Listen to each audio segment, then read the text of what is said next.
देशात मान्य करावं आणि प्रचंड मताने निवडून द्यावं अशी विनंती मी या निमित्ताने करणार.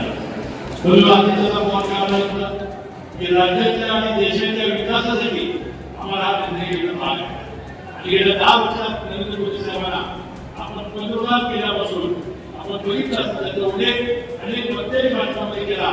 जे निर्णय घेतले 40 वर्ष आम्ही काँग्रेसवर होतो, माझ्या आठवड्यात साहेब सोडून बाकी आम्ही सगळे काँग्रेस पक्षावर होतो.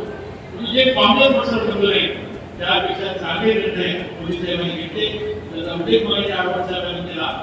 किसान सन्मान योजना असेल किंवा 80 कोटी लोकांना मोफत रेशनिंग देण्याचं काम असेल, शौचालयाचं काम असेल किंवा घर आवासाचं काम असेल, आरोग्याचं काम असेल, बचत गटाचं असेल, अनेक योजना मी सांगणार आहोत.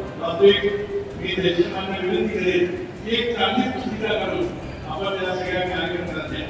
नरेंद्र मोदी साहेबांनी गेल्या या 10 वर्षात केलेलं सर्व घटकांसाठी काम आणि विशेषतः या जगामध्ये अनेक मोठ्या घटकाने केल्या त्याची एक चांगली पुस्तिका करून आपण घराघरात सांगण्याची आवश्यकता आहे. आणि भारताला महासत्ता बनवायचं असेल. आता आपला देश हा 5व्या क्रमांकावर आहे. आपण जर्मनीला आणि जपानला पुढच्या 2-3 वर्षात मागे टाकणार आहोत आणि 2030ला देश अमेरिकेला मागे टाकून आपण 1 नंबरला येणार आहोत.